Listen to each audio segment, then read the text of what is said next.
Hello everyone, and welcome back to our channel. Today we honor four extraordinary legends whose legacies continue to inspire us.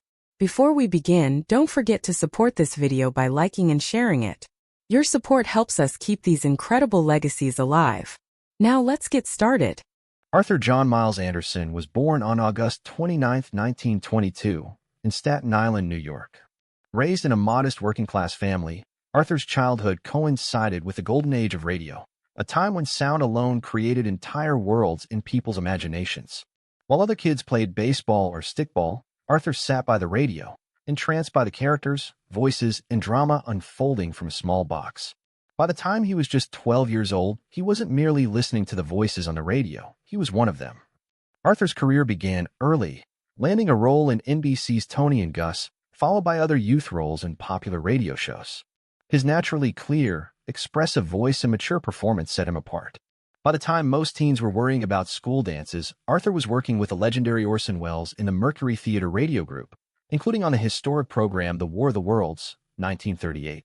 Yes, he was there during the infamous broadcast that panicked America.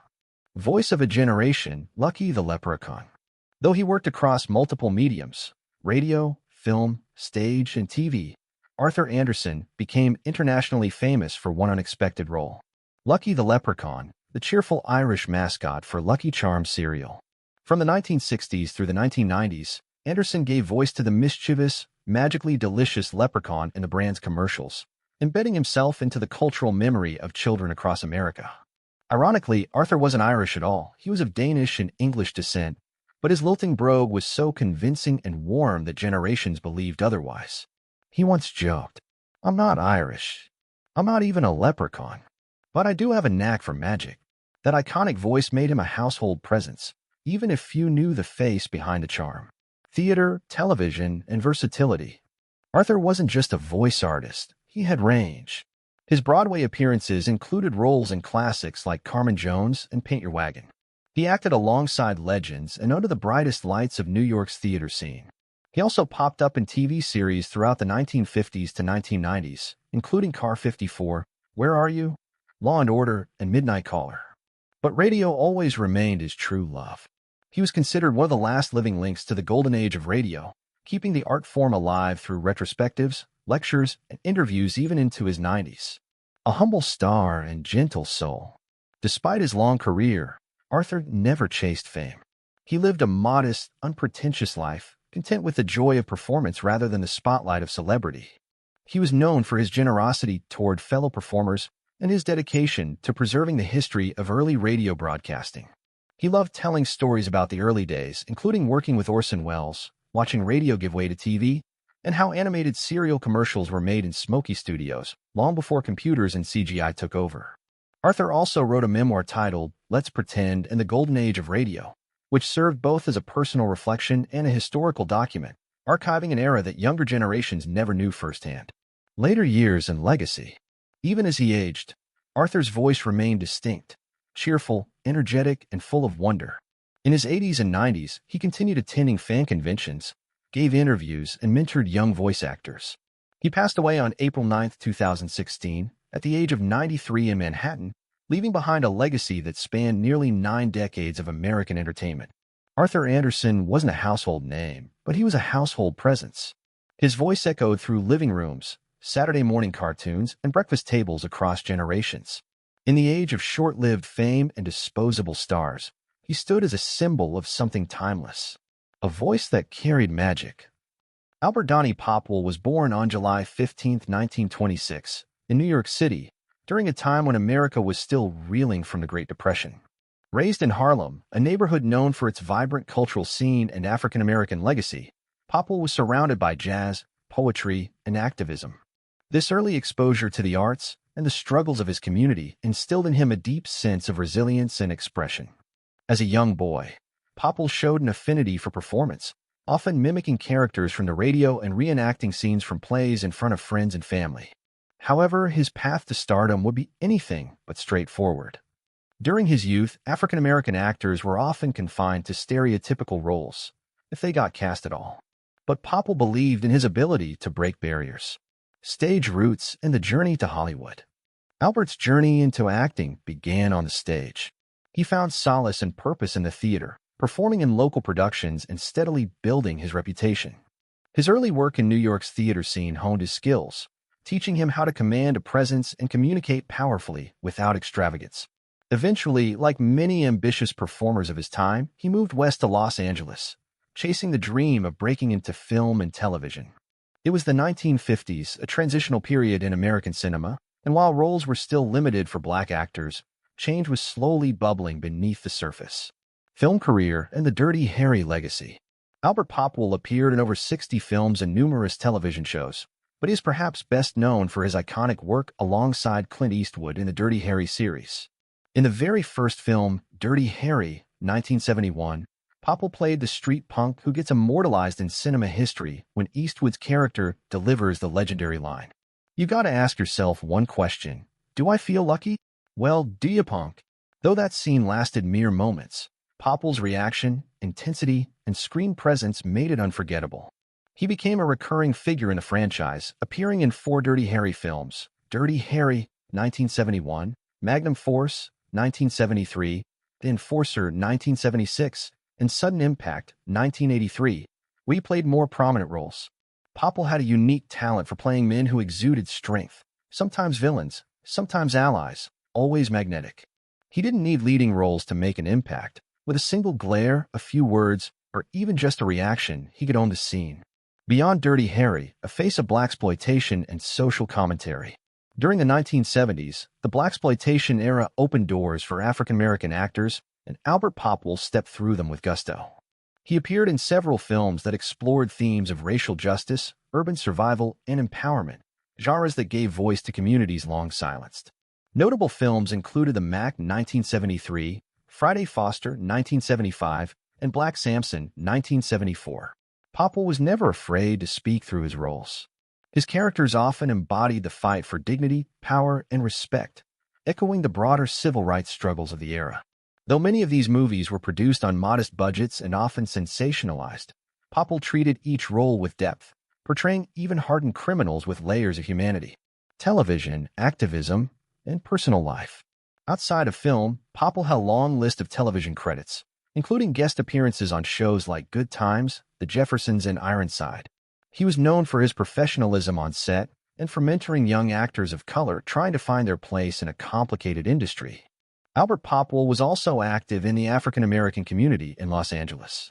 He believed in education, opportunity, and using art as a means of empowerment. While he was never as publicly political as some of his peers, his work spoke volumes. Though he never married publicly, Popwell was known as a warm and grounded man among his peers, someone who treated crew members and co-stars with the same respect he gave to directors and producers. Final years and legacy. Albert Popwell passed away on April 9, 1999, in Los Angeles, California, at the age of 72 due to complications from a heart attack. Though his name may not be the first to come up in Hollywood retrospectives, among cinephiles and fans of gritty American cinema, he is legendary. His performances helped pave the way for African-American actors in mainstream action films. Every time someone watches Dirty Harry and quotes that famous line, Albert Popwell's legacy echoes through.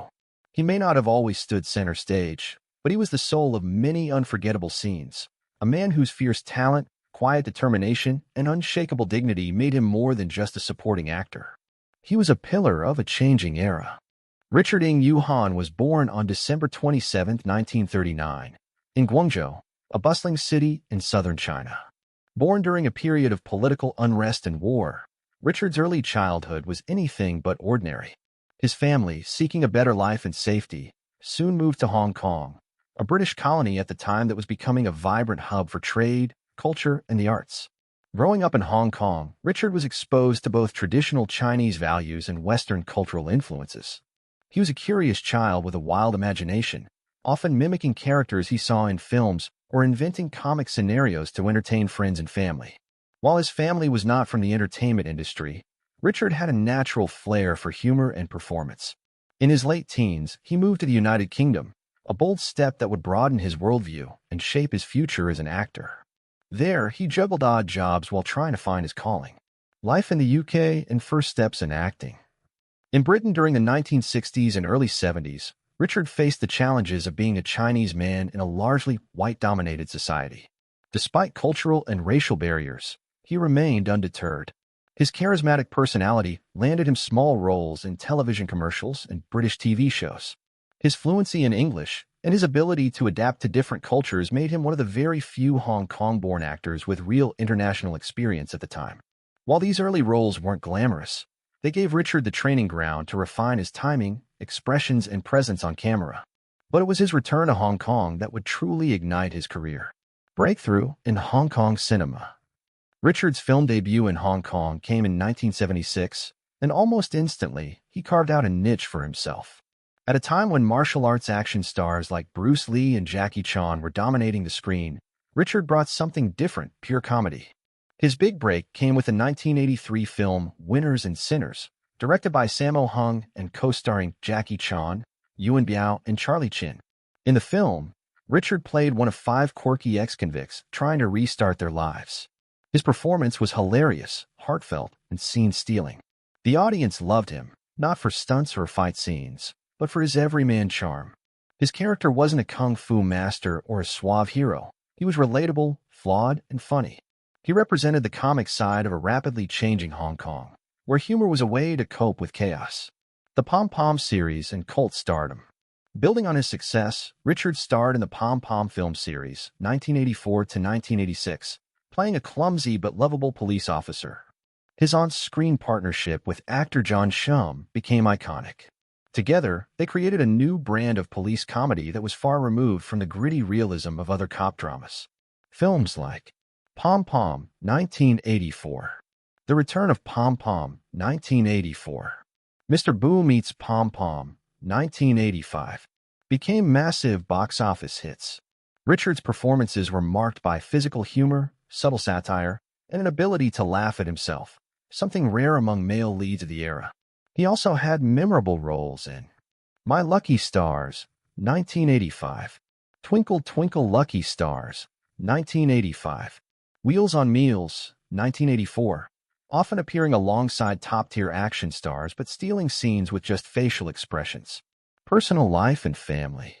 Off-screen, Richard was a devoted husband to Susan Ing, a British-born dancer.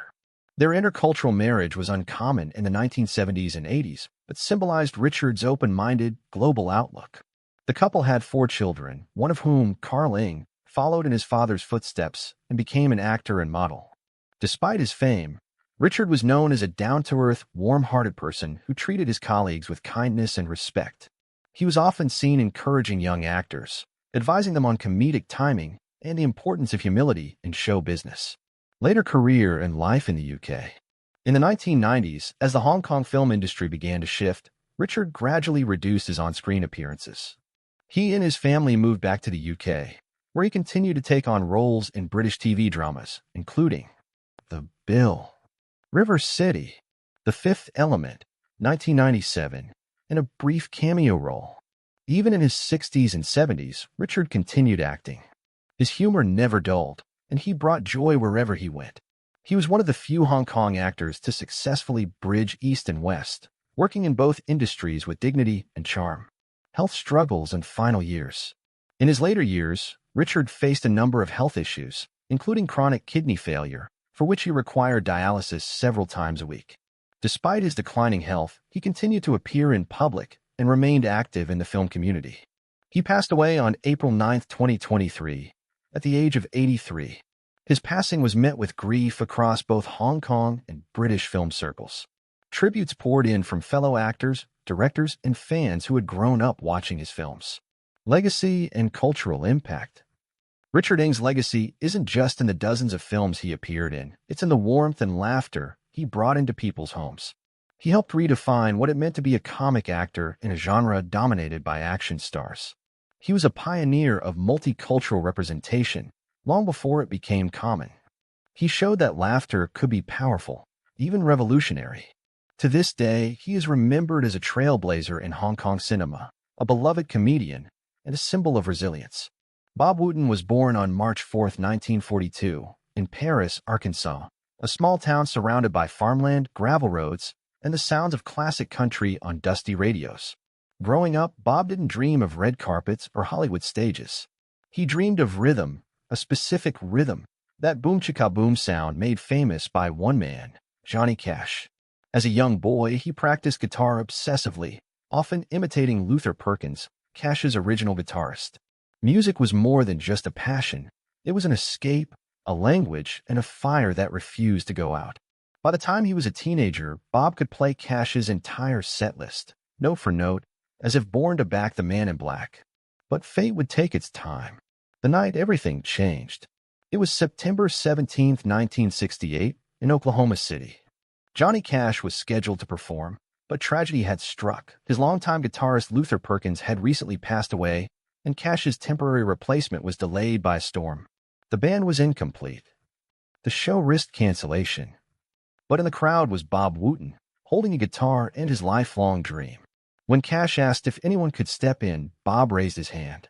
He walked up on that stage a nobody, and walked off a legend. Bob played flawlessly that night. Johnny Cash turned to him and said, "Where the hell have you been?" From that moment on, Bob Wootton became Johnny Cash's lead guitarist for the next 30 years. The stuntman of sound. Though not a stuntman in the Hollywood sense, Bob's entire career was one long performance of precision under pressure. Matching Cash's rugged voice with exact rhythm, never missing a beat on stage or in studio, Bob's guitar became an extension of Cash's soul. He played through riots, power outages, prison concerts at Folsom and San Quentin, and thousands of road miles. His fingers told stories even when words failed. In many ways, he was a musical stuntman, executing a sonic style so sharp, so controlled, that it became a signature. Without him, the Johnny Cash sound would not have been what the world remembers. Loyalty, legacy, and love for music. Bob wasn't flashy. He didn't seek solo fame. He was devoted to the music, to Cash, and later, to preserving that musical legacy. Even after Cash's death in 2003, Bob formed the Tennessee Three Revisited, performing the same legendary songs for new generations. He toured with his daughters, teaching them both the music and the discipline behind it. He was also outspoken about the truth behind Cash's band, making sure the musicians who supported the Man in Black were never forgotten. Final years and death. Bob Wootton passed away on April 9, 2017, in Gallatin, Tennessee. Though he never stood center stage, his presence was felt on every track he played, every chord he struck, and every boom-chicka-boom rhythm that rolled across a record player. Remembering the quiet hero. Bob Wootton was more than a guitarist. He was the backbone of a sound, a man who stepped into the spotlight not for fame, but for purpose. He proved that sometimes the greatest performers are not the ones doing the flips, but the ones holding the net beneath. In their memory. Though they are no longer with us, their contributions to music, entertainment, and culture continue to inspire and shape the world today. Their legacies live on, reminding us of the impact one can leave behind. Thank you for watching. RIP Daily Update.